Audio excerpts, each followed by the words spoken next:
Қайырлы күн баршаңызға. Менің арнама қош келдіңіз. Арнаға жазылып лайк басып комментарий қалдыруды ұмытпаңыз. Көп рахмет.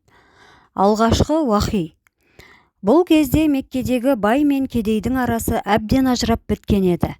Зияраттың есебінен әбден байыған Құрайыштың байлары масаттанып бітті. Жетім жесірді жебеуді ұмытқалы қай заман. Ал Қағбаның іші пұттарға толып кетті. Қолдан жасалған құдайлар қаптаған сайын руаралық алауыздық асқына берді. Ақсақал абыздарда абырой қалмады.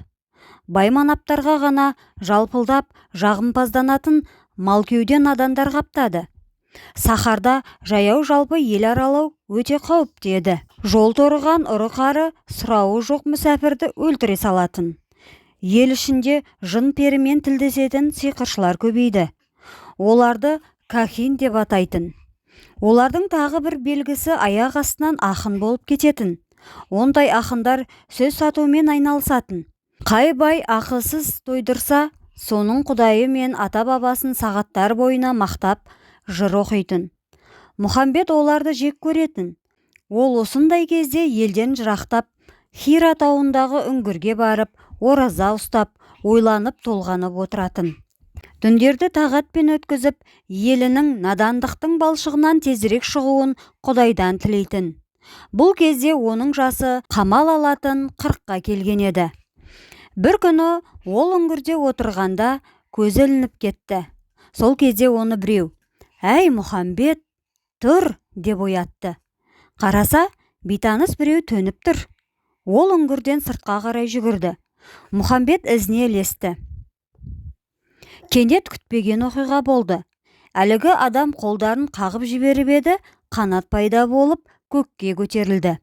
Жайған қанатының екі ұшы Сафа мен Маруа тауын жалғап тұрды. Оның бір қауырсыны жерге түссе, бүкіл Меккені жауып қалатындай үлкен екен. Көкке күн тұтылды. Мұхамбет шошып кетіп, «Әй, жынсың ба, перісің бе?» деп айғай салды. Ол, «Мен Жебірейіл періштемін. Сөзімді тыңда. Ұлық Алла сені адамдар мен жындарға пайғамбар етті. Мен Алланың уахиін әкелдім» деді де жұмақтың жебегіне жазылған бір хатты шығарып Мұхамбетке берді. Пайғамбар әріп танымайтын, жазу сөзі білмейтін. Абдырып тұрып қалды. «Жебірейіл, оқы» деді. «Мен оқи алмаймын, хат танымаймын» деді. Жебірейіл Мұхамбетті қапсыра құшақтап алды да «Оқы» деп қатқылдау бұйырды. Дем жетпей тұншығып бара жатқан Мұхамбет «Мен оқи алмаймын» деді. Үшінші рет Жебірейіл бұрынғыдан да қаттырақ қысқаны сонша Мұхамбеттің қабырғалары сынып, демі үзілуге шақ қалды. «Оқы деймін саған» деді. Мұхамбет жібектен ешқандай жазу көрмеді. «Мен оқи алмаймын» деді тұншығып. Сол кезде Жебірейіл оның көңіл көзін жауып тұрған пердені жыртып жіберді. Мұхамбеттің жүрек көзі ашылды. Меккедегі бүкіл тау-тастың, әрбір шөптің, ұшқан құстың, рухтар әлемінде өзгеше өрнекпен ғажайып үйлесімде тіршілік кешіп жатқанын анық көрді. Керісінше, Меккедегі халықтың ит тіршілігі мән-мағынадан жұрдай болған құрт-құмырсқаның үйлеуіндей елестеп кетті. «Жебірейіл, сені ұйыған қаннан жаратып, тамшыдан өсіріп тәрбиелеген Алланың атымен оқы» деп бұйырды. Әрі қарай Мұхамбеттің өзі еркінен тыс әдемі ұйқаспен өрілген өнегелі сөздерді тасқын судай төгіп жіберді. Бұл келген бірінші уақи еді. Әлемге Құран түсті. Кейін бұл аяттар Құранда Иқра деген сүренің атымен сақталып қалды. Құранның алғашқы аяттары оқылып болған соң Жебірейіл көзден ғайып болды. Оқиғаның күтпеген жерден болғаны сонша пайғамбар өңі мен түсін айыра алмай қалды. «Мені жын қағып кетті. Перілер менен кахин жасағысы келеді» деп үрейі ұшты. Үйіне жеткенше асықты. Келді де Хадишаға, «Тоңып барамын. Үстіме тонымды жап» деп төсекке құлай кетті. Хадиша айтқан не кетпеді. Ерінің сұсы қашқан түрін көріп, «Мұхамбет, саған не болды? Кімнен қорықтың?» деді. «Мені жын пері қуалап жүрген сияқты. Менен кахин жасағысы келеді. Менің кахиндерді қалай жек көретінімді жақсы білесің ғой. Тауда мені ұстап алып, еріксіз маған өлең оқытты. Бірақ өзін Жебірейіл періштемін деп айтты» деді. Хадиша саспады. «Әй, Мұхамбет, ол не де болса Жебірейілдің өзі. Себебі сен әділетті адамсың, ағайын туысыңа мейірімдісің, жақындардың арасын жалғауға ынтықсың, кедей-кепшікке қайырымдысың, мұқтажға жәрдемге асығып тұрасың. Сенің жомарттығың садақа беруден тыйылған емес. Елдің жүрегінен жоғалған барлық ізгі қасиетті қайта тірілткің келеді. Сондықтан ұлық Алла сендей адал құлын жын перінің талауына тастап әділетсіз іс қылмас. Мен білсем, сен жын соққан кахин емессің, сен уахи алған хақ пайғамбарсың деп ерінің жігерін жанып сенімін нығайтты.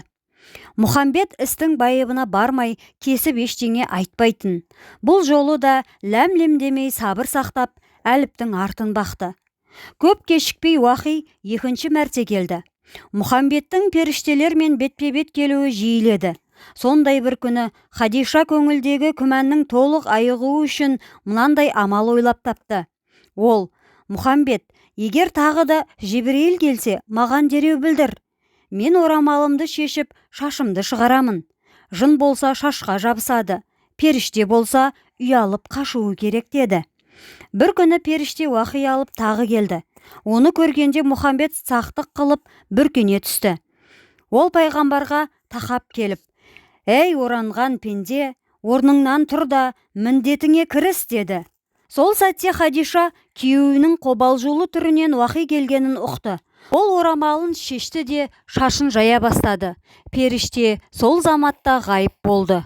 Хадиша күйеуіне: «Әлі тұрма?» деп сұрады. «Жоқ, кетіп қалды». «Ендеше сүйінші, сен Алланың назары түскен пайғамбарысың. Енді күмәнді жой» деді де «Ашхаду алла илляха илля алла ва ашхаду анна Мұхаммадун абдуху ва расуллах» деп кәлима шахадат айтып, Хадиша ең бірінші мұсылман болды. Осыдан соң Хадиша Мұхамбетті ертіп немере ағасы Уарақаның үйіне барды. Оған болған жайдың бәрін бастан аяқ баяндады. Уарақа пұт парасқа табынбаған, христиан дінін берік ұстанған тақуа кісі еді. Ол Ғайсаның бүкіл өсиеттерін жатқа соғатын. Ол Мұхамбеттің басынан өткен оқиғаның бәрін мұқият тыңдап болған соң: «Мен білсем, сен хақ пайғамбарсың. Пайғамбарлығың құтты болсын. Оның дәрежесі қандай ұлық болса, ендігі арқалайтын жүгіңде сондай ауыр болмақ.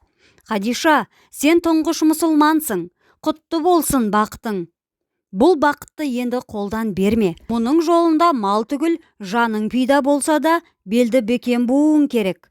Себебі оның діні төрткүл дүниеге түгел тарайды» деді. Пайғамбардың сенімі күшейіп, күмәні сейілді. Назарларыңызға көп рахмет. Жалғасы бар, алда қызықты әңгімелер күтіп тұр. Менің арнамды қолдап, достарыңызбен бөлісіп, подписация батырмасын басып кетіңіздер. Алла разы болсын.